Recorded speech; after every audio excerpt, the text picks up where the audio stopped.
কি হয়েছে? তোমার মন খারাপ কেন? সোনা আম্মু কোথায়? আম্মু? আম্মু হয়তো ওয়াশরুমে আছে। না, ওখানে নেই।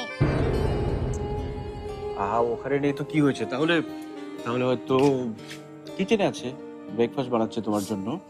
তুমি একা উঠেছো কেন? ডক্টররা তোমাকে রেস্ট করতে বলেছে। সোনা আম্মু কোথাও নেই, আমি পুরো বাড়ি খুঁজেছি, কোথাও পাচ্ছি না। তুমি কাঁদছো কেন? বাবা, কাঁদে না কাঁদে না। চলো, আম্মুকে আমরা খুঁজে বের করবো, ঠিক আছে? এসো, বলে এসো।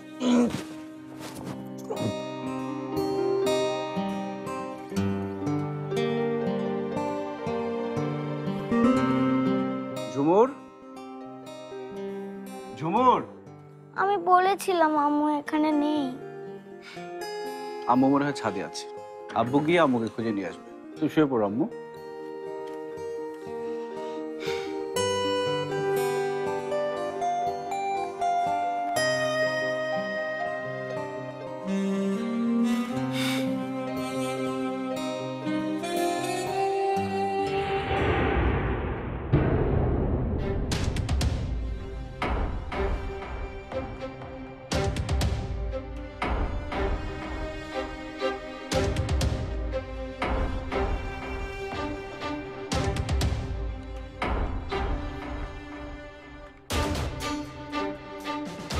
ফারহান, আমি রাজশাহী চলে যাচ্ছি। পরীকে রেখে গেলাম। আমি জানি পরী তার বাবার কাছেই ভালো থাকবে। ওর সব চাহিদা আমি মেটাতে পারতাম না, যেটা তার বাবা সহজেই পারবে। পরীর জীবনের সবচেয়ে সুন্দর সময় সে তার বাবার সাথেই কাটিয়েছে।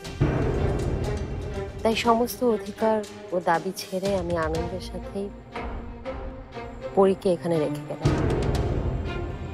আমি জানি পরীকে আপনি অনেক অনেক ভালোবাসেন। এখন থেকে পরী শুধুই আপনার। ওর ওপর আমার আর কোনো দাবি নেই। আমি জানি ও সবচেয়ে ভালো খেয়াল আপনি রাখবেন। ও আপনার সাথে খুব সুখে থাকবে।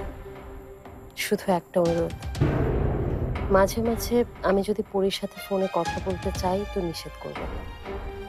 আর যেন কখনোই ও এমন কিছু না শোনে যাতে তার মনে মায়ের সম্পর্কে কোনো খারাপ ধারণা জন্মায়। ওর মা খুব খারাপ ছিল, এই ধারণা নিয়ে ও কখনোই মাথা উঁচু করে বাঁচতে পারবে না। আমি চাই পরী সবসময় মাথা উঁচু করে চলুক। মা কিংবা বাবা কারো কোনো কাজের জন্যই যেন আমাদের পরীকে লজ্জিত না হতে হয়।